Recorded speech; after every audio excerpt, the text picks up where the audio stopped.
tua misericórdia para sempre será. Tu és Jeová, o Deus glorioso, tua majestade permanecerá. Tu és Jeová, o Deus poderoso, teu poder nunca mudará, porque só em ti reside a existência e a vida de tudo contigo está, e nas tuas mãos está o domínio, teu cetro para sempre permanecerá, porque és Ra, és Jireh, és Rafá, tu és Nissi, és Jeová, és Shammah, és Mikadiskim, Tu és Shalom, El Shaddai, o Adonai, porque tu és Jeová, porque tu és Jeová.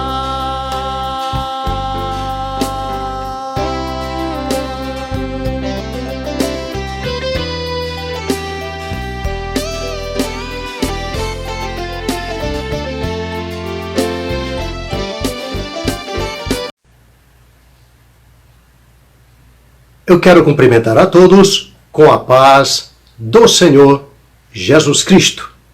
Queridos, diletos, amados irmãos, webnautas, aqueles que, como eu também, desejosos de aprender mais, pesquisadores e também aqueles que são garimpeiros da palavra de Deus, aqueles que querem crescer no conhecimento e buscar mais do Senhor, principalmente nos dias que estamos agora. Quero cumprimentá-los todos com a gloriosa paz do Senhor Jesus Cristo. Estamos aqui com mais esta porção maravilhosa da Palavra de Deus, aonde nós podemos meditar, considerar, ponderar e termos uma noção daquilo que Deus tem preparado para as nossas vidas nesses dias, através da tipologia bíblica. Tivemos aí alguns estudos escatológicos e agora estamos trabalhando com a chave chamada tipologia bíblica a respeito do tabernáculo. Isto é, o que Deus nos revela através do tabernáculo? Quais são as grandes revelações do tabernáculo?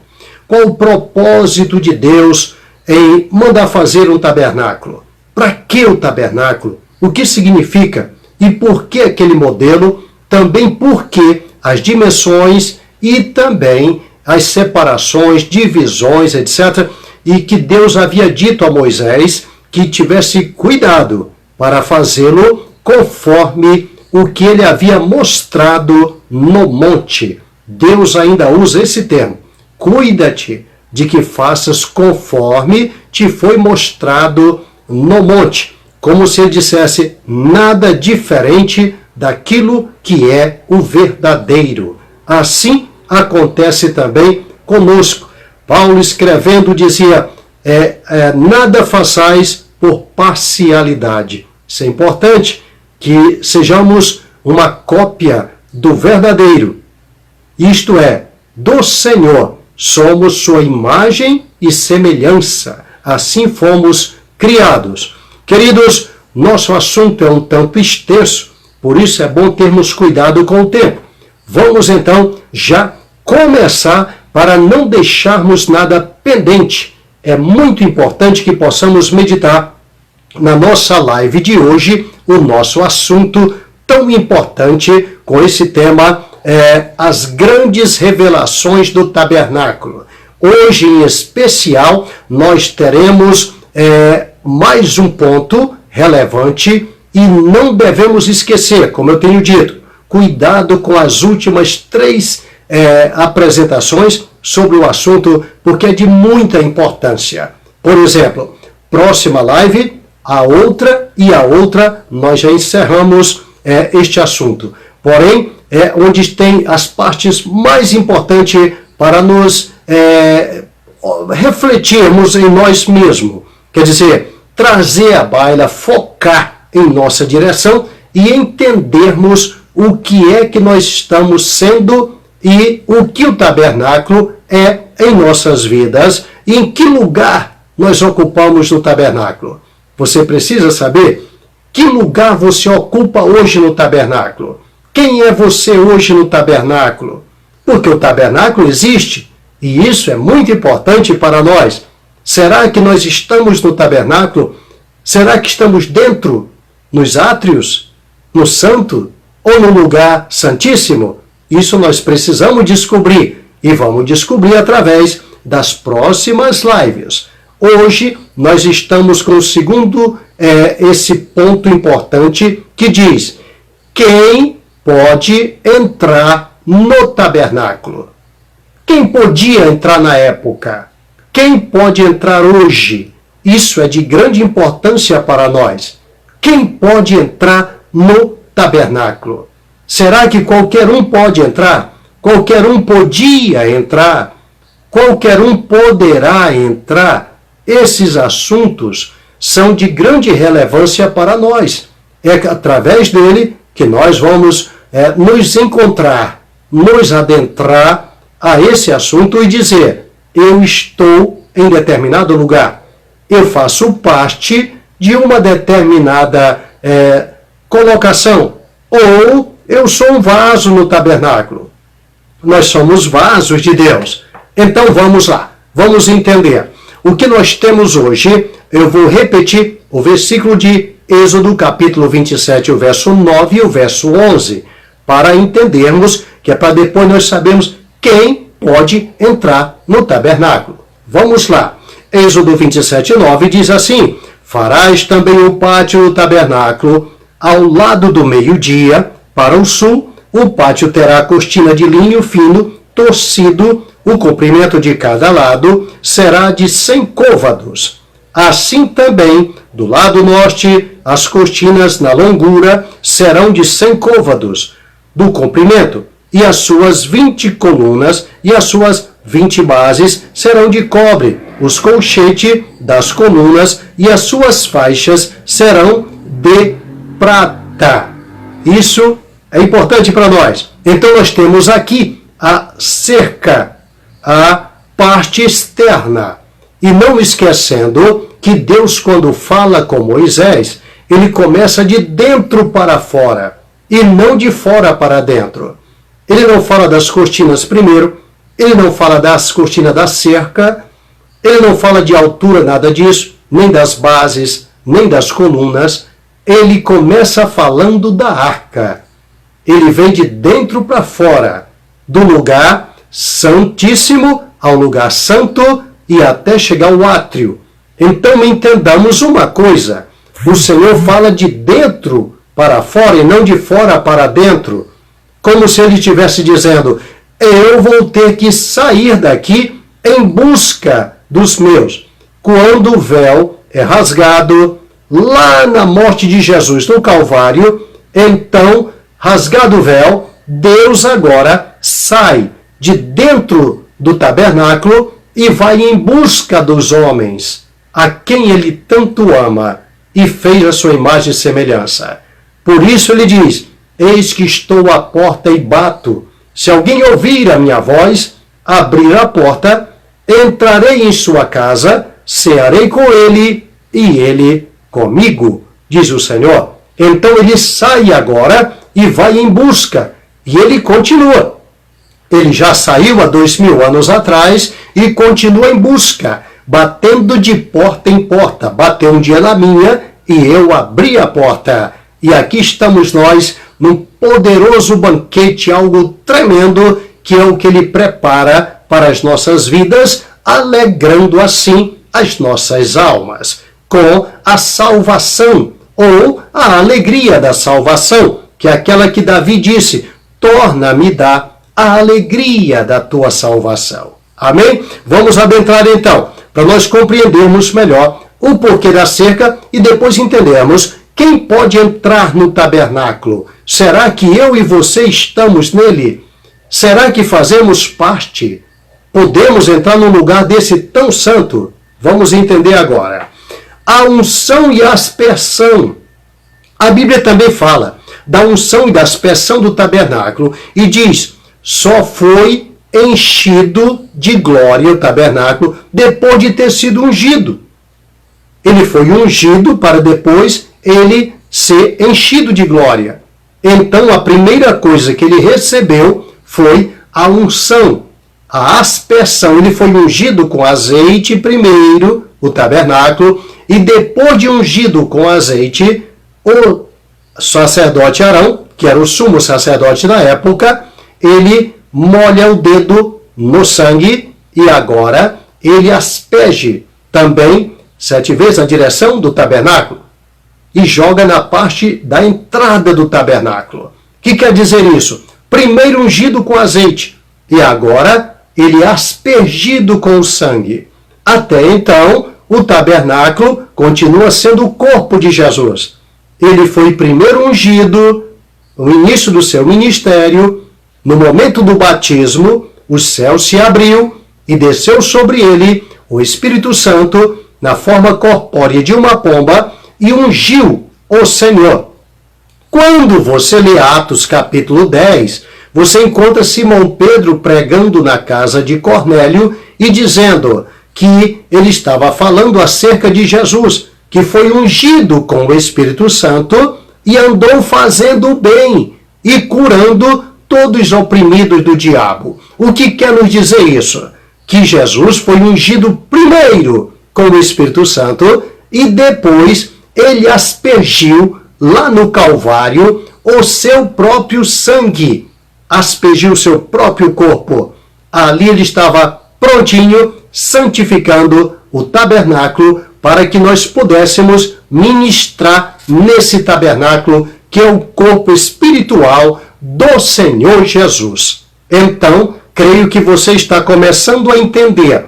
Vamos então compreender o restante interno ainda dele, tá bom? Moisés pegou o óleo da unção, ungiu o tabernáculo e tudo que nele havia, quer dizer, todos os utensílios, os altares, ele ungiu os vasos, ele ungiu as mesilhas ou mesinhas, onde eram colocadas certas coisas, e aí deixou tudo bonitinho. Por exemplo, o altar dos pães da proposição, ele ungiu o menorá, ele ungiu tudo que estava ali. Precisava ser ungido. Se alguém está em Cristo, ele está ungido. Se alguém está no Senhor, está ungido. Se alguém está em Cristo, nova criatura é. Muito bem, vamos mais em frente. Esta unção, 7 vezes, significa o quê? A perfeição, uma aspersão completa, uma unção permanente, uma unção definitiva. Então disse João, vós já tendes a unção do santo. Não precisa-se de que ninguém ensine mais nada. Olha a colocação de João. Quando você recebe a unção do santo, então você está preparado para compreender as coisas mais profundas do Senhor. Paulo disse que o Espírito penetra até as profundezas de Deus. Ele nos traz a sabedoria de Deus, as revelações de Deus. Por isso aqui nós vemos as revelações do tabernáculo para o nosso dia a dia, para nossas vidas, para o momento em que nós estamos vivendo agora. Vamos então à separação do sacerdote. O sacerdote primeiro ele era separado. O sacerdote ocupava o lugar de servir a Deus, todos eles. E os levitas serviam aos sacerdotes. Então, veja bem, os sacerdotes ministravam no tabernáculo servindo a Deus, mas os levitas serviam aos sacerdotes. E o que quer dizer isso? A separação deles para determinados trabalhos. Ninguém podia pegar em nada sagrado ali se não fosse um levita ou sacerdote. Homem nenhum podia pôr a mão naqueles vasos. Lembra do que aconteceu com Beltesazar em Babilônia, quando ele pôs as mãos nos vasos e começou a tomar vinho e dar louvores a outros deuses, veio uma parte de uma mão, a metade de uma mão, e escrevia na estucada da parede, Mene, Mene, Tekel, Ufasim. Ali deu-se ponto final no que ele estava fazendo, como se Deus dissesse, não aprovei, você pôs a mão em vasos sagrados. Então, se você é um vaso na casa do Senhor, você é um vaso sagrado. Não é qualquer um que pode pôr as mãos em você. Analise bem, porque isso é coisa do Senhor. Então, às vezes quando nós falamos, cuidado com o jugo desigual. Por quê? Porque o Senhor te dará sempre alguém, uma esposa ou um marido, etc., que venha dele, ungido por ele, e não lá do mundo. Olha a separação. Os sacerdotes eram totalmente separados. Para você ter uma ideia, foi separado a tribo de Levi só para poder entrar e ministrar no tabernáculo. Só podia entrar quem era da tribo de Levi. A tribo de Levi, naqueles dias, estava contando com cerca de 22 mil homens. E veja que ela é uma das tribos que é contada de um mês para cima. Algumas tribos eles contavam os soldados apenas de 20 anos para cima. Mas a tribo de Levi, eles fazem questão de contar a partir de um mês de vida para cima, porque os levitas, eles eram separados. Os levitas não podiam ter casas. Os levitas não podiam ter bens. Os levitas não podiam ter nenhum outro trabalho nessa vida, a não ser servir ao Senhor. Eles eram exclusivos, toda a tribo de Levi. E da tribo de Levi se buscava a casa de Arão. E da casa de Arão, então se tornavam sacerdotes. Todos descendentes de Arão eram sacerdotes. E todos descendentes de Levi eram auxiliares no trabalho do tabernáculo. Tinham o aval, o direito, a condição de poder entrar no tabernáculo para ministrar o ofício ao Senhor. Nenhuma outra pessoa mais, de nenhuma outra tribo, nem da tribo de Dan. E veja que da tribo de Dan foi separado um homem para trabalhar no trabalho de fazer a arca e alguns trabalhos de ouro. Quer dizer, trabalho do Santo dos Santos. E para esse trabalho, eles tiveram que ser cheios do Espírito Santo. E depois nunca mais puderam nem pôr as mãos, depois de ungido, esses utensílios, eles não podiam nem sequer colocar as mãos ou chegar perto. É coisa tremenda. Eles tinham que fazer, mas depois não podiam mais mexer. Isso aponta para uma série de pontos escatológicos e também tipológicos. Por exemplo, Maria foi escolhida para gerar Jesus no ventre, mas a mesma Maria agora precisava de Jesus para poder salvá-la. Olha que coisa tremenda. Então, da mesma forma, o ofício sacerdotal, o trabalho do tabernáculo, então, para construir, aqueles homens trabalharam, todos contribuíram, mas na hora de entrar já não podia mais. Agora, só quem foi escolhido para trabalhar com aqueles utensílios. Vamos em frente. A separação dos sacerdotes, elas eram feitas junto com os levitas, para o ministério. Os sacerdotes precisavam ser também parentes do sumo sacerdote. Outra coisa, eles tinham que ter isso por nascimento. Se eles não tivessem por nascimento, eles não podiam se intitular. Então, eles não podiam ir no cartório, por exemplo, e formar um documento ou de adoção e se tornar parente, absolutamente. Tinha que ser por nascimento. O que quer dizer isso? Eles tinham que ser biologicamente por nascimento. Mas, pastor, e agora? Agora é onde Jesus chega e diz: se não nascer de novo, não pode entrar no reino dos céus. Não pode entrar no tabernáculo. Não pode entrar no lugar de ofício sacerdotal, do qual Jesus é o sumo sacerdote, e nós precisamos ser os sacerdotes auxiliares, que auxiliaremos e trabalhamos com ele.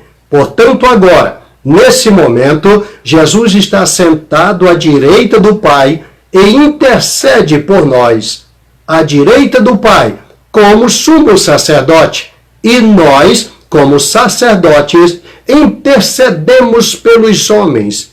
Vale a pena lembrar que o sacerdócio de Jesus não é sacerdócio pelos homens, pelo mundo apenas, como era o sacerdócio de Arão.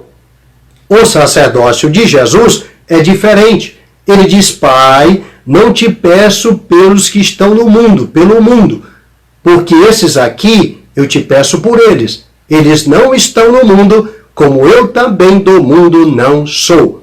Então ele estava pedindo, Jesus não faz a oração ali pelo mundo. Pelo contrário, ele ora por aqueles que haviam de crer através do testemunho dos seus discípulos.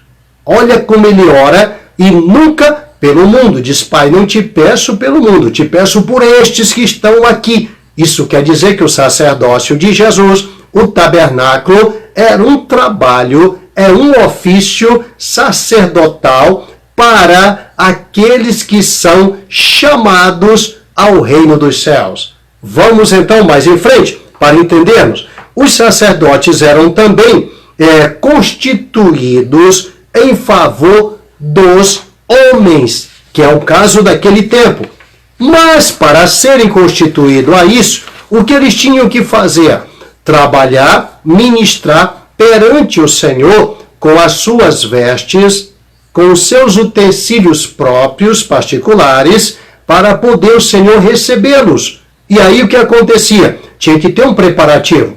Além da separação, eles tinham que também ser ungidos. Eles tinham que ser também aspergidos, tanto com o óleo da unção, como também com o sangue. Assim como o próprio tabernáculo, eles também. Isso é o nosso caso hoje. Como Jesus, nós também. Você quer ser ungido? Quer trabalhar para o Senhor? Então seja primeiro cheio do Espírito Santo. Jesus diz: ficai em Jerusalém, até que do alto sejais revestidos de poder. E então ser-me-eis testemunha, tanto em Jerusalém, como em Judéia, Samaria e até os confins da terra. Mas primeiro terá que ser revestido de poder, como Jesus também foi lá no Jordão. Entenda a coisa como é profunda. Agora Jesus é lavado no próprio sangue. Nós somos aspergidos com o sangue para levar a mensagem da palavra de Deus. Muito bem. Então entenda uma coisa. Não misture batismo com o Espírito Santo e receber o Espírito Santo. Jesus, quando ele ressuscita, ele sopra sobre os discípulos e diz: recebei o Espírito Santo. Então lá vai. Quando você aceitou a Jesus como Salvador, tomou uma decisão, você já estava sendo aspergido pelo azeite da unção, que é o Espírito Santo. Mas agora precisava ser lavado no sangue. E aí é quando você levanta a mão e diz: eu quero Jesus. Me lava, Senhor, com o teu sangue. Então, depois de aspergido agora, você também é lavado no sangue do Cordeiro e preparado para oferecer o ofício ao Senhor. Senão, não pode ministrar no tabernáculo. Vamos em frente para entendermos melhor. Antes da mediação, o sacerdócio, tá? Cristo, que é o sacerdote, tinha que ser preparado. além de separado, preparado. Como consta, o sacerdote não se consagrava a si mesmo. Então o que ele tinha que fazer? Receber a separação. Ele fazia parte dele. É o que nós fazemos hoje. Olha o que Paulo diz na carta aos Romanos, no capítulo 12. Ele diz: rogo-vos, irmãos, que apresenteis os vossos corpos em sacrifício vivo, de cheiro agradável a Deus, que é o vosso culto racional. O que ele está dizendo? Apresente primeiro o seu corpo. Apresente-se primeiro, que é para o Senhor te separar, que é para ele te ungir, que é para ele te preparar para o sacerdócio. Primeiro você tem que se apresentar. E como? Não se engarbele, viu? Não se trave com o negócio dessa vida. Aquele que é chamado não deve se engarbelar com o negócio dessa vida, para agradar aquele que o alistou para a peleja. Então se desfaça das coisas dessa vida, das coisas desse mundo, e comece a dedicar-se exclusivamente ao Senhor, dizendo: eis-me aqui. Paulo fez isso. E ficando na igreja de Antioquia, diz o capítulo 13 de Atos, separai-me, Barnabé e a Saulo, para a obra que eu os tenho chamado. O sacerdote era separado, agora aspergido, ungido e preparado para o ministério. Assim acontece com todos. Veja bem, eles não consagram a si mesmos. Alguém agora vai consagrar. Apartai-me, separai-me, Barnabé e a Saulo. Então quem vai fazer esse trabalho? Ele mesmo? Não. Cuidado com as pessoas que se separam por si mesmo, que se consagram por si mesmo, que colocam nome em si mesmo. Cuidado. Aqui ninguém se coloca nome. Ninguém se intitula sacerdote. Ele é escolhido. Ele se apresenta e Deus o coloca ali. Ele se dedica e Deus o separa.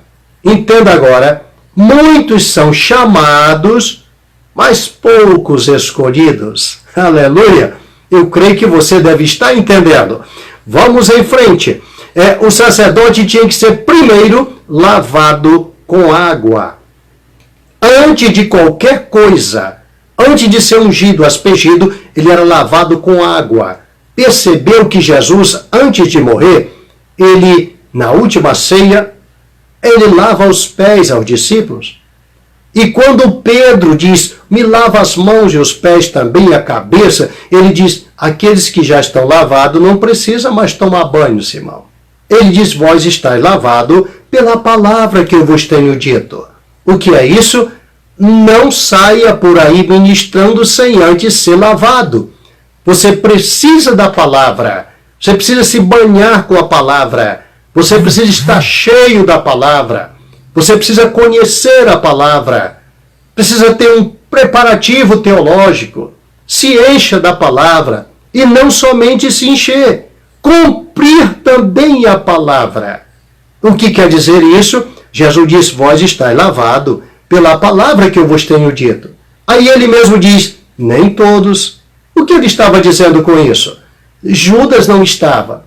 Judas estava com os 12.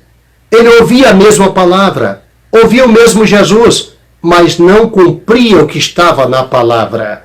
Não exercitava-se nela. Então Tiago diz que é como o homem que vê o seu rosto no espelho e logo se vai e esquece o que viu.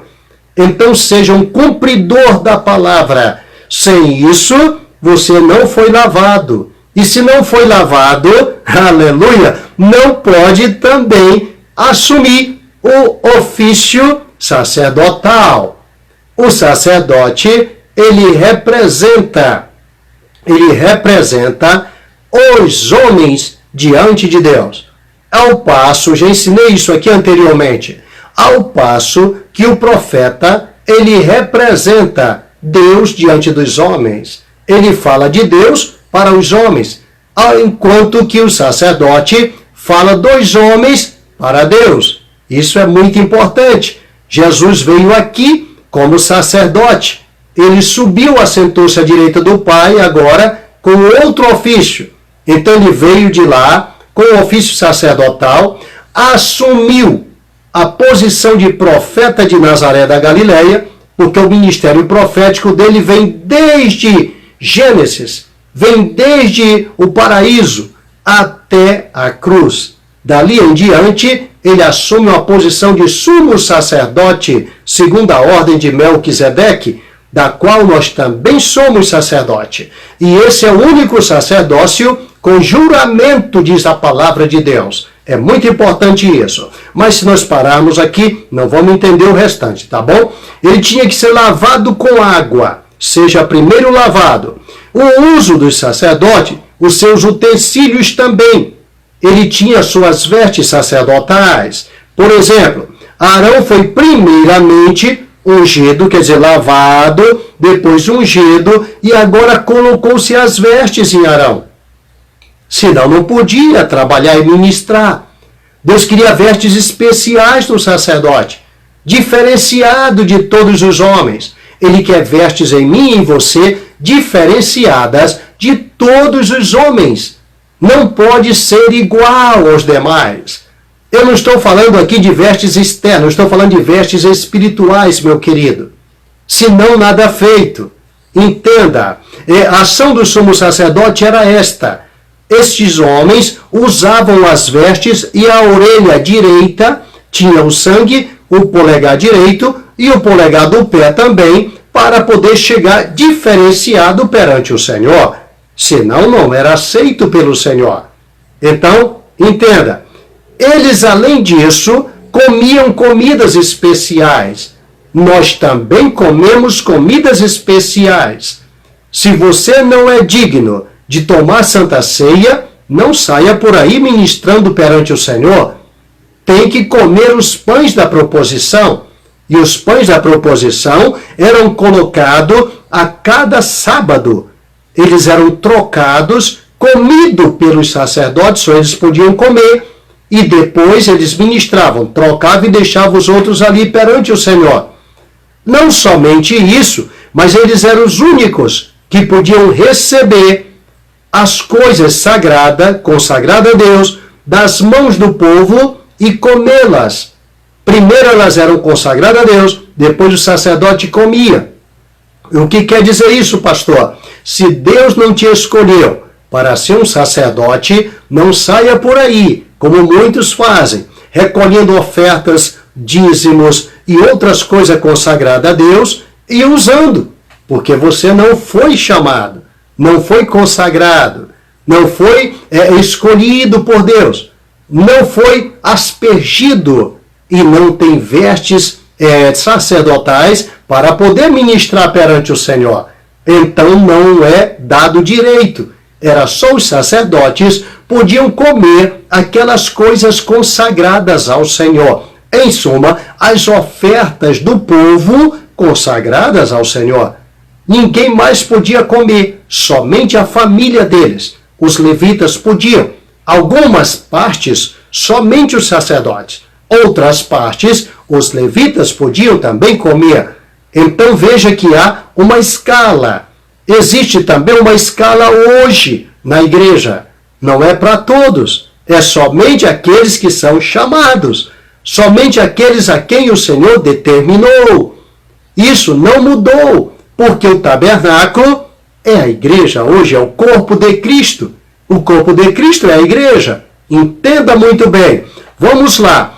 Quando Jesus conta a parábola da grande festa, aquela ceia maravilhosa, ele diz que ele voltou lá para ver e encontrou um homem que não tinha vestes de gala. O sacerdote tinha que se vestir com veste de gala perante o Senhor, desde a estola que era usada, quer dizer, na cabeça, no corpo, nos ombros, nos lombos, ele tinha que ter tudo isso aí preparado diante do Senhor, da forma que ele mandou, para depois o Senhor recebê-lo. Ele ia entrar no lugar santo, no Santo dos Santos, e o Senhor não receberia se ele não estivesse totalmente bem vestido, bem alinhado, com veste de gala. E essas vestes são tão importantes que existe na tradição da história, quando Alexandre o Grande se dobra diante do sacerdote Jadua e se dobra ali, ele se inclina e fica adorando perante o sacerdote. A história é muito longa, eu não vou contar aqui toda. Ele queria invadir Jerusalém. E o sacerdote Jadua põe as vestes de sacerdotes e sai até lá, com aquelas roupas de sumo sacerdote. Quando ele chega do lado de fora da cidade, ele vai se inclinar diante de Alexandre o Grande, com todos a sua pompa, com todo o seu exército. E quando ele vai se inclinar, ele tem uma surpresa, porque o próprio Alexandre desce do seu animal e se inclina diante do sumo sacerdote. O sumo sacerdote não podia se inclinar diante de homens, ainda mais com veste sacerdotal. Mas ele estava num desespero tão grande que ele ia fazer uma loucura. E Deus inverte a coisa ali. Ele agora se inclinou, e quando ele se inclinou, os seus generais em volta e ficaram indignados. Eles ficaram sem entender aquilo. Porque ele não se inclinava diante de nenhum dos seus, e agora se inclinar diante daquele homem, só por causa daquelas vestes, eles não entendiam. E eles começam a exclamar: majestade, o senhor está se inclinando diante de um homem, majestade. O senhor ficou louco. E ele diz: não estou me inclinando diante de homem. Eu estou me inclinando diante do Deus deste homem. Porque o Deus dele se apresentou a mim em sonho, há muitos anos atrás, me dizendo que ele me daria todos os reinos do mundo. E ele entregou nas minhas mãos, e quando eu o vi em sonho, eu vi com essas vestes que ele está usando aí. Deu para você entender? Então entenda que as vestes do sacerdote são as vestes de Cristo. Nós estamos revestidos de Cristo, como nos ensina a palavra de Deus. E é com essas vestes que precisamos ministrar perante o Senhor. Senão não pode entrar no tabernáculo. Já está começando a entender? Ótimo! Então, quando Jesus conta a parábola da grande ceia, ele vai ver o dono da ceia, vai ver como estava a ceia, encontra ali um homem com vestes que não eram de festa. E ele pergunta: amigo, como tu entraste aqui? A Bíblia diz que ele emudeceu. Ele não tinha vestes de festa. E aí então o Senhor diz: amarra ele, os pés e mãos, e lança nas trevas exteriores. Ali haverá pranto e ranger de dentes. Como é que nós estamos hoje perante o Senhor? Estamos com as vestes sacerdotais? Estamos com veste de gala? Estamos prontos para o ofício? E com as vestes que ele nos mandou usar? Não é a que nós queremos usar, mas a que ele mandou. O sacerdote não vestia a roupa que queria. Ele vestia as que o Senhor ordenou que ele deveria vestir. Às vezes nós queremos pôr as nossas próprias vestes. Não esqueçamos que Adão e Eva resolveram pôr as suas próprias as vestes. Fizeram, cozeram, quer dizer, costuraram folhas de figueira e puseram sobre si. Mas Deus veio e não aceitou. Preparou peles de animal e vestiu eles com peles. Entenderam? Alguém morreu lá no Éden para poder o homem não sair nu na presença de Deus. E hoje nos vestimos de Cristo, que morreu há 2000 anos atrás, para que não nos apresentemos nus perante o Senhor. Bem-aventurado aqueles que lavam suas vestiduras no sangue do Cordeiro. Bem-aventurado aqueles que lavam suas vestes. Bem-aventurados que guardam as suas vestes, para que não apareça a vergonha da sua nudez, diz a palavra do Senhor. Aí diz em seguida: eis que venho como um ladrão. Bendito seja o nome do Senhor. Outra coisa, ele tinha as vestes exclusivas, por exemplo, a túnica, não vai dar para eu te falar todos os detalhes delas, tá bom? As túnicas, porque temos coisa importante ainda a ser tratada. A túnica, eles tinham um lugar para colocar. Eles tinham também, além da túnica, as sobrepeles, que era algo maravilhoso que era colocado nele. Tinha também a estola, tinha também o peitoral, tinha também o cinto, que era muito importante, a mitra e os calções de linho, que vinha desde os lombos até as coxas. E Deus dizia que não podia ministrar sem isso, porque se houvesse qualquer gota de suor, era para ficar ali. Ele disse que não era para ter suor na hora de ministração. Meu Deus, num deserto daquele, num calorão daquele, igual você deve estar sentindo aí, como eu também. e de repente ele tinha que ministrar sem suor, só a misericórdia de Deus. E era com essas roupas que não teria suor, era linho, preparava para que não houvesse suor no seu corpo. Olha que elas eram como se fossem térmicas. Aí você diz, por que não tinha que ter suor? Porque suor é sinal de labuta, é sinal de trabalho, castigo, forçado. Quando Adão pecou lá no paraíso, ele disse, tu vai comer agora o pão com o suor do teu rosto. Mas, no tabernáculo, você come o pão sem suor. Aleluia! Você come o pão sem suor e com veste de gala, bem vestido, sem ar-condicionado, sem ventilador, sem nada, ministrando, trabalhando para o Senhor e sem derramar suor. É Deus quem prepara para você. Descansa, crente. Se você faz parte do tabernáculo, não te preocupa com o que a vez de comer ou de beber ou de vestir, porque ele já tem tudo pronto, tem as vestes de sacerdote para você, tem os pães da proposição e você vai suar, não vai sofrer para poder comer, porque o Cordeiro, ele é a nossa comida. Ele está contigo. A carne dele é comida e o sangue dele é bebida, disse ele. Você será nutrido, nunca será subnutrido, porque o Senhor cuidará de ti. Ele te alimentará. Ele é o pão vivo que desceu do céu.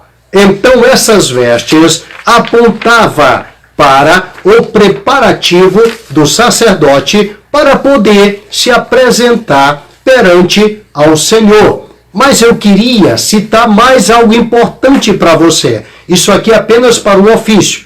Agora vamos mexer com 3 coisas importantes, tá bom? Para você entender melhor. Só podia entrar no tabernáculo os levitas e sacerdote, e ninguém podia se assentar ou permanecer ali. Será que você está entendendo? Ninguém podia entrar. Veja que de toda a mobília do tabernáculo não tem uma cadeira para se assentar. Era proibido se assentar. Tinha que trabalhar. Escute, levantai e andai, porque não é aqui o nosso descanso, por causa da corrupção que corrói. Nosso descanso é lá. Aqui é lugar de trabalhar. Ele disse, meu pai trabalha até agora e eu trabalho também. Aqui, crente, é lugar de trabalhar. Nós vamos descansar no momento certo e se encher da presença do Rei, recebendo o nosso galardão do nosso trabalho lá em cima. Depois é lá que as nossas obras nos seguirão. Amém? Ele disse, o meu galardão está comigo para dar a cada um segundo a sua obra. Então lá vai. Resumindo, você tem uma noção. No pátio do tabernáculo, havia ali cerca de 2.400 quilos, 1,5 toneladas, 2.400 quilos de bronze nos átrios. Isto é, contando com o altar do sacrifício e com a pia de bronze. No átrio, nada havia de ouro. Havia essas peças de bronze. Tudo ali era bronze. Então ali estava, por isso você não pode perder as 3 últimas lives sobre esse assunto. Ali é bronze. E ali não podia entrar ninguém, exceto quem ia trabalhar. Ali tinha esses 2.400 tonelada de bronze, que era para poder ser guardado pelo átrio. E ninguém podia entrar lá, exceto os que ministravam. Quando você passasse do átrio, que ali nos átrios trabalhavam os levitas e os sacerdotes, adentrando ao santo, o lugar santo, logo na porta da tenda, você encontrava de cara cerca de 3.400 quilos de prata. Olha a riqueza que tinha lá dentro. 3.400 quilos de prata havia ali. Ali era o lugar santo. Só podia ministrar ali os sacerdotes e ninguém podia permanecer ali ou se assentar. Não tinha banquinho, nem cadeira. Era lugar de trabalhar. Diz aí para quem está perto de você, levanta e anda. Aqui é lugar de trabalhar. Jesus vai voltar e vai nos dar o galardão, mas agora é hora de trabalhar na obra do Senhor. Muito bem, quando entrava no Santo dos Santos, aí era diferente. Ali tinha 1 tonelada e 300 quilos de ouro. Imagina o valor que tinha ali em ouro. Pensa quanto custa uma grama de ouro hoje. O ouro é cotado por grama, não é por quilo. Ouro é cotado por grama.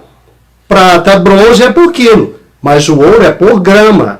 Entra no jornal, entra e digita no Google aí quanto está uma grama de ouro hoje. Ali havia 1 tonelada e 300 quilos de ouro puro, lá no Santo dos Santos. Olha a riqueza que era o tabernáculo, viu? Em Cristo estão escondidas todas as riquezas. Olha o que diz a palavra de Deus. Era ali no tabernáculo. Se você não está no tabernáculo, você é um pobre, desgraçado, miserável. Lembra disso? Cego e nu. Então, dentro do tabernáculo, você desfruta da riqueza do Senhor.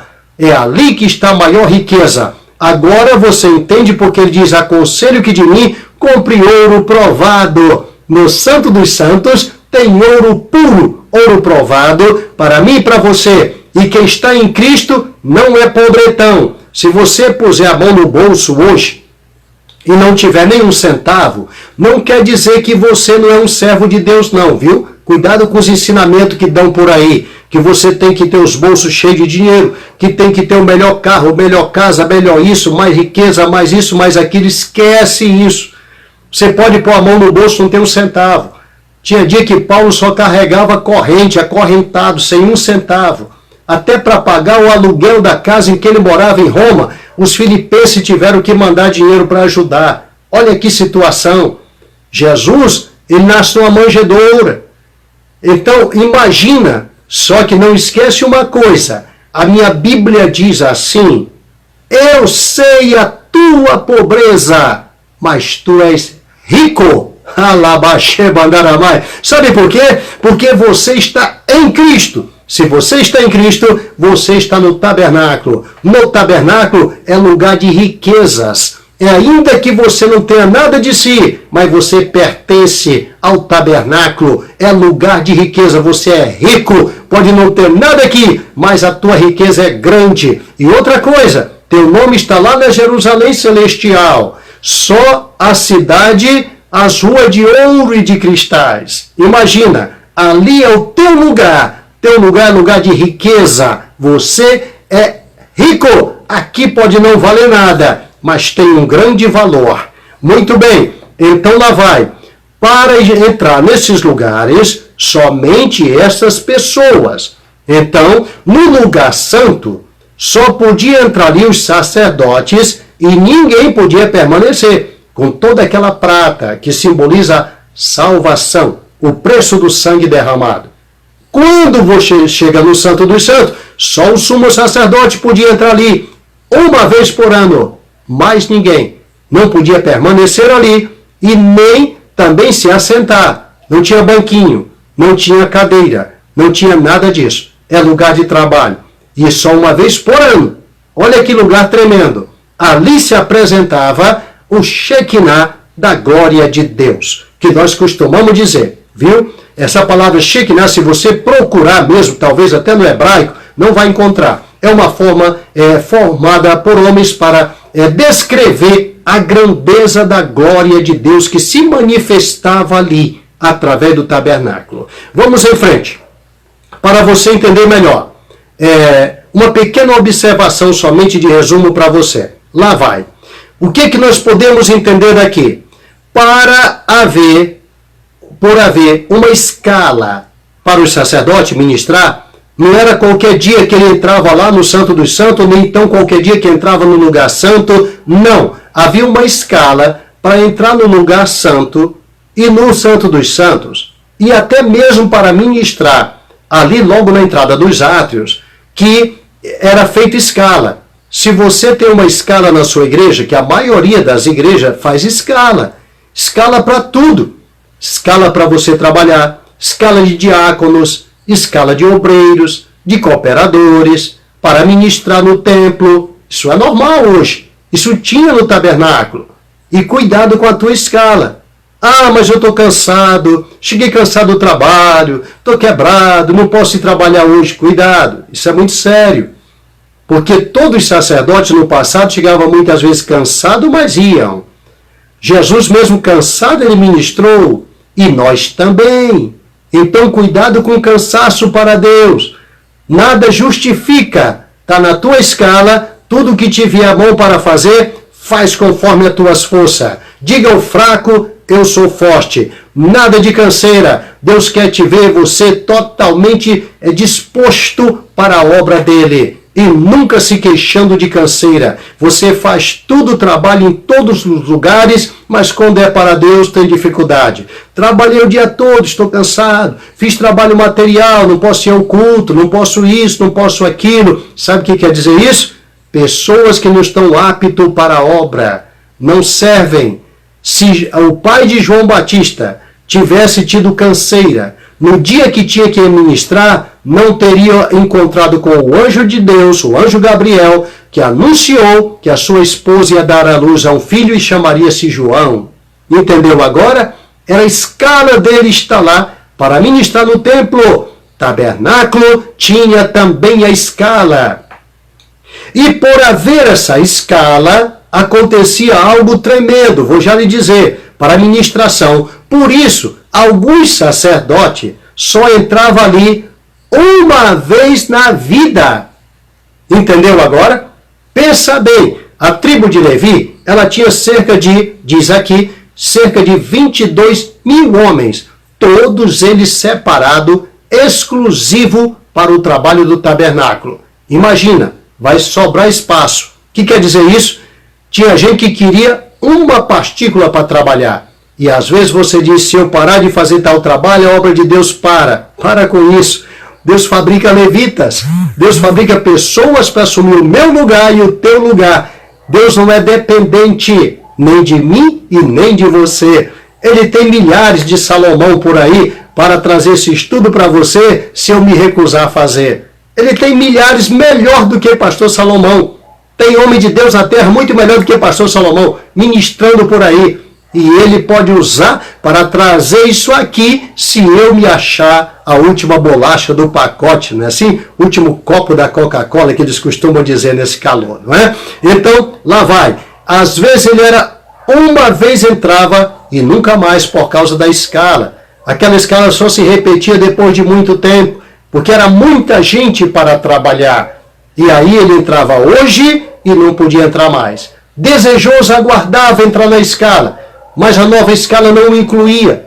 E aí tinha um grave problema para aqueles que queriam estar ali todos os dias. Então, se você foi chamado para o ministério de Deus, te alegra, pula de alegria, faz com alegria, faz conforme as tuas forças, servi ao Senhor com alegria e apresentai-vos a Ele com cânticos. Sabei que o Senhor é bom, sabei que o Senhor é Deus, não é assim que diz a palavra do Senhor? Então faça isso, servi ao Senhor com alegria. Outra coisa que também é de importância, eu fiz alguma observação para nós encerrarmos, você poder entender. Nenhum gentio podia entrar no tabernáculo. Somente o povo de Israel, somente os judeus. Ele entrava, a porta estava ali pronta.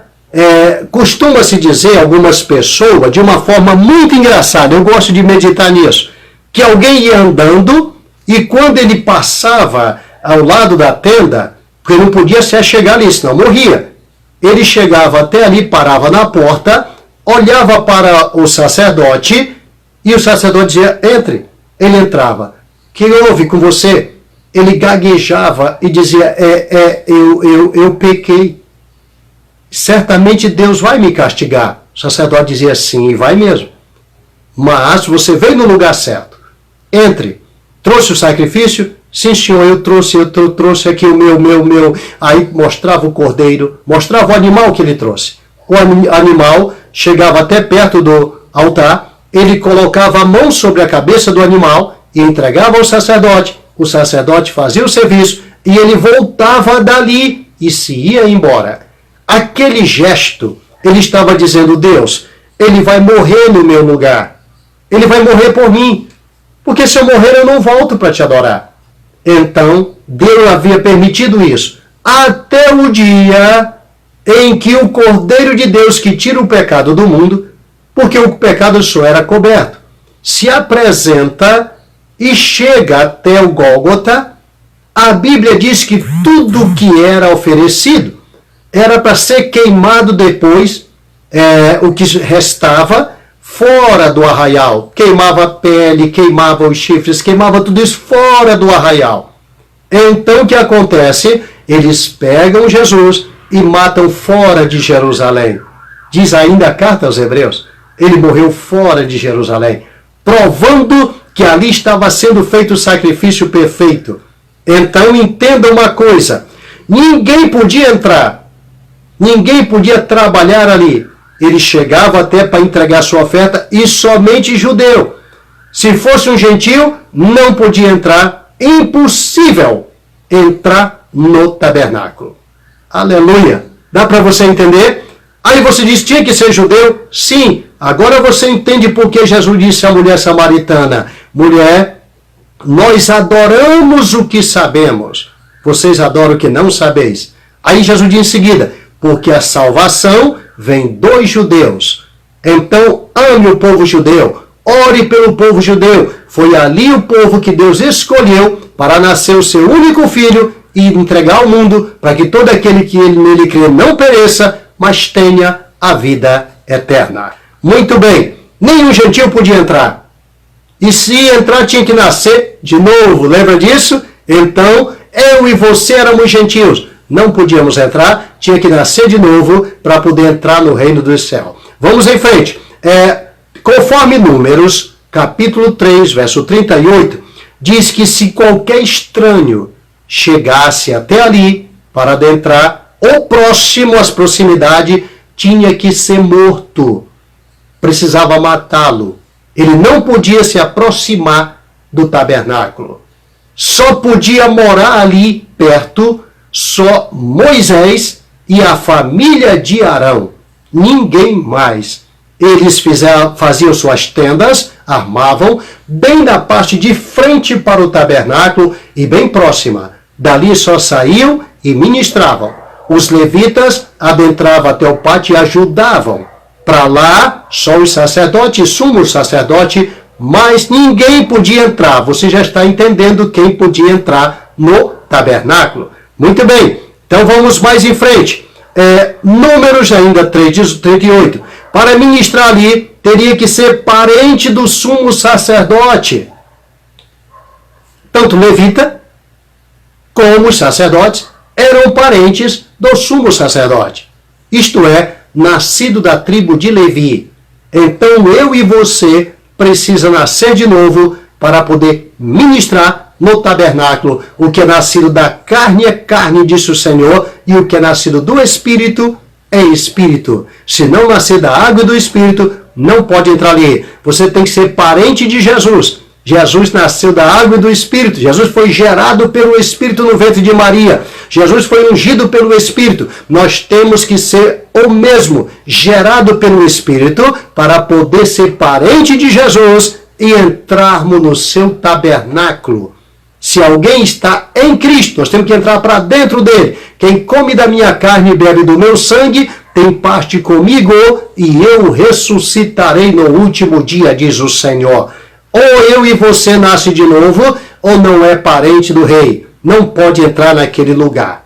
Outra coisa importante, lá vai. Conforme ainda Deuteronômio, capítulo 23, verso 1, diz assim: o quebrado de quebradura ou castrado não entrará na congregação do Senhor. O que quer dizer isso?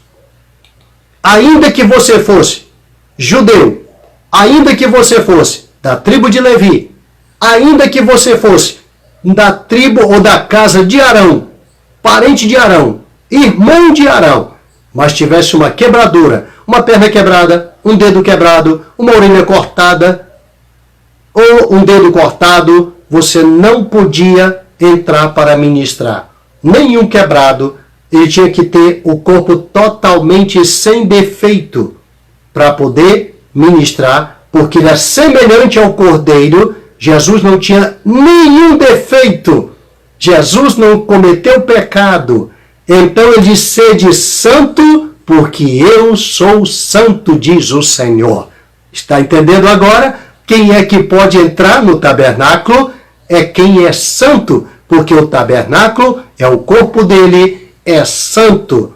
Querido, entenda, a palavra escatologia é estudo escatológico. E ela vem de onde? Da palavra escato. Escato no grego quer dizer resto, o final de tudo. O alimento entra no corpo e o que sai do alimento, o corpo digere o necessário, e o que sair chama-se escato. Porque se você procurar o mesmo termo grego para a palavra escato, é fezes. Então o que sai não presta, não vale mais nada.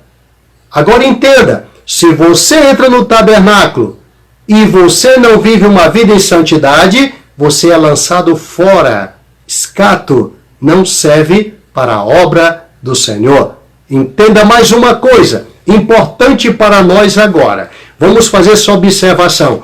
O quebrado não entrava, o defeituoso não entrava, o aleijado não entrava, ninguém com defeito podia ministrar no sacerdote. Então, se você tem defeito espiritual, não ministre no tabernáculo do Senhor. Procura teu líder: olha, eu cometi pecado, não deu certo, eu preciso arrumar a minha situação. Então, para nós entendermos melhor, veja o que disse o salmista no Salmo de número 15.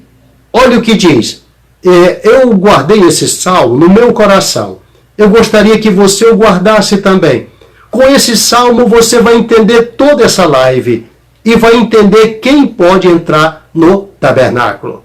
Porque o próprio salmo já diz tudo. Então veja o que ele diz. Senhor, quem entrará no teu tabernáculo? Quem morará no teu santo monte? Aí ele diz: aquele que anda em sinceridade e pratica a justiça e fala verazmente segundo o seu coração. Olha o requisito para entrar no tabernáculo. Aquele que anda em sinceridade, primeiro, pratica a justiça, 2, e fala verazmente segundo o seu coração, 3. O que quer dizer isso? Quando você fala, você não pode ter lisonja. Você não pode falar uma coisa e viver outra. Você não pode dizer que ama o seu irmão e no teu coração está mentindo. Então você não falou verazmente. Quanta gente faz isso hoje e não está dentro do tabernáculo e acha que está dentro do tabernáculo, mas não está. Vive uma vida de engano e de mentira. Não pode entrar no tabernáculo. Vive uma vida de lisonja. E a Bíblia diz que aquele que encobre o ódio e lisonjeia com os lábios, diz o livro de Provérbios, não te fies nele, porque 7 abominações há no seu coração. Isso quer dizer que um coração sujo não pode ver a Deus. Então no tabernáculo não ficará. Aquele que usa de engano não ficará na minha casa. Você está entendendo? No tabernáculo só fica quem não usa de engano. Quem anda em sinceridade, quem pratica a justiça e que fala verazmente segundo o seu coração. Fala e vive. Fala e age. Prega e vive. Outra coisa, vamos continuar. Aquele que não difama com a sua língua, nem faz mal ao seu próximo, nem aceita nenhuma afronta contra o seu próximo. Mais 3. Aquele que não difama com a sua língua. Quantas vezes você usou a sua língua, como disse Tiago, para falar mal do teu irmão, da tua irmã. Lembra disso? Então, não está no tabernáculo. Até pensa que vai na igreja, fala, prega, canta, mas não está dentro do tabernáculo. Está do lado de fora. Não pode ministrar como sacerdote. Não pode interceder pelos homens. Com uma boca assim, você não pode orar a Deus e Deus ouvir a tua oração e curar a pessoa enferma pela qual você orou. É aí que está o problema. Pastor, mas eu conheço tanta gente que vive a vida assim e ora e Deus cura. Deus não curou por causa da oração dele. Deus curou por causa da fé desta pessoa que creu no poder do nome de Jesus. E não por causa da oração dele. Entenda isso. Entenda. Ele não está no tabernáculo. Vamos mais. Ele vai dizendo. Aquele cujos olhos o réprobo é desprezado, mas honra os que temem ao Senhor. Aquele que mesmo que jure com dano seu, não muda. O que ele está dizendo aí? Aquele cujos olhos o réprobo é desprezado. Você já percebeu que às vezes alguém anda fora da presença de Deus, faz a coisa errada, vive uma vida de pecado e você coloca ele lá em cima? Você o honra, você o ama, gosta de estar perto dele, porque ele tem alguma coisa, é seu parente, é seu amigo, tem bens, tem dinheiro, sei lá o quê, e isso aí é o problema. Aquele a cujos olhos reprobou, é reprovado por Deus, sai de perto. Olha o que disse Deus a Samuel. Samuel, até quando tu vai estar chorando por Saul, sendo que eu o rejeitei? Então aquele a cujos olhos o reprobou, é desprezado. Esse entrará no tabernáculo de Deus. Aquele que honra aqueles que temem ao Senhor. Lembra? Honre a pessoa que teme a Deus. Zele por aqueles que temem a Deus. Porque quem teme a Deus, Deus o ama. Deus o honrará também lá no futuro. Amém? Outra coisa que ele diz ainda. Aquele que mesmo que jure com dano seu, ele não muda. Quer dizer, você deu a sua palavra, não volte atrás. Mas eu vou ter prejuízo. Não importa o prejuízo que você vai ter. O importante é que você, mesmo com dano quer dizer prejuízo. Mesmo que tenha prejuízo, não mude. Cumpra. Fala e cumpre. Sim, sim, não, não. O que disso passar é procedência maligna. Você disse que ia, mas não foi porque estava cansado. Você disse que ia, mas não foi porque ia ficar muito caro. Você disse que ia, mas não foi porque ia te dar prejuízo. Isso aqui não entra no tabernáculo. É sim, sim. Ele diz em seguida, para encerrar o Salmo só tem 5 versículos. Ele diz em seguida, aquele que não empresta o seu dinheiro com usura. Você vê tanto crente hoje querendo usura. Usura quer dizer juros elevados. Emprestar dinheiro com jura ou coisa parecida. Você percebeu que o IETAD não cobra juro? Por isso ele dá descontos antecipado para que não tenha que pagar X valor. Eles não entendem quando nós explicamos isso. Porque o IETAD é o nosso Instituto Teológico. Ele não cobra juro. Entendeu? Não existe juro no IETAD. Amém? Entenda isso. Tá? Então, aquele que não empresta o seu dinheiro com usura, nem recebe subornos contra o inocente. Aí ele encerra o salmo dizendo, quem faz isto nunca será abalado. Aleluia! Quem faz isto nunca será abalado. Aí você diz, o que quer dizer isso? Não será abalado? Tem nada a ver? Tem sim. É que quem faz isto permanece no tabernáculo. E quem está no tabernáculo está seguro. Leia o Salmo 27. Davi diz no Salmo 27, ele me abrigará no seu pavilhão. Ele guarda você no tabernáculo. Ele sustenta você no tabernáculo. Nem estranho podia entrar no tabernáculo. Ele guarda. Se você estiver ali, ele sustenta você. Você só entra ali para ministrar. Qualquer pessoa que entrava, saía em seguida, para que o outro entrasse.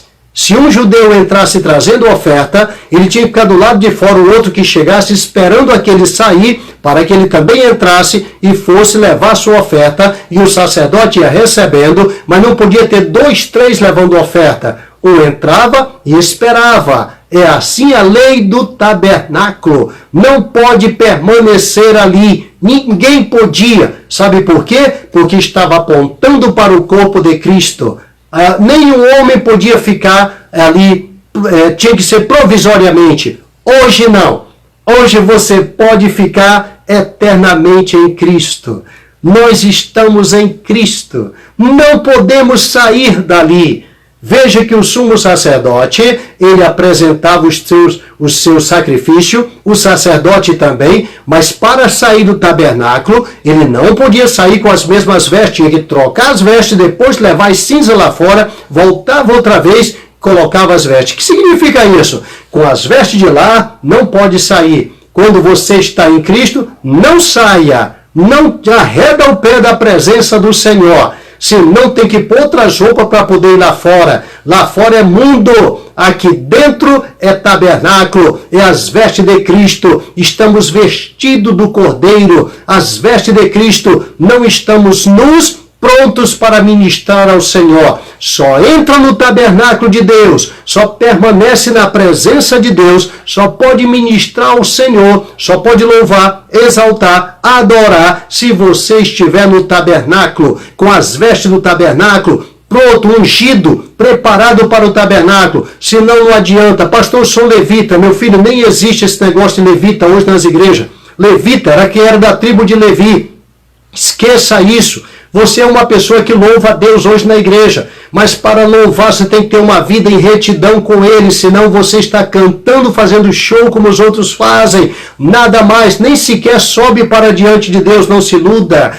Mas eu prego, mas não interessa, se você não está em conformidade com o tabernáculo, não estará dentro do tabernáculo. O tabernáculo será tirado da terra, o tabernáculo vai se apresentar na Jerusalém celestial, o tabernáculo sendo tirado daqui, ele vai levar o que é seu e os que ministram nele. Lembra do que está escrito em Apocalipse capítulo 11. Mede o tabernáculo e mede os que nele adoram. Deixa os átrios, será entregue aos gentios que pisarão a cidade santa por um tempo, 2 tempos e metade de um tempo. O tabernáculo será tirado da terra. O corpo de Cristo vai ser tirado daqui. A ministração será tirada. Não haverá igreja depois disso. Não adianta, como eu tenho ensinado, não haverá sacramentos, não haverá nada disso. Isso aqui é o corpo de Cristo ministrando na terra e será tirado da terra. Querido, isso aqui é a mensagem de Deus para você. Se prepare, teremos mais 3 importantes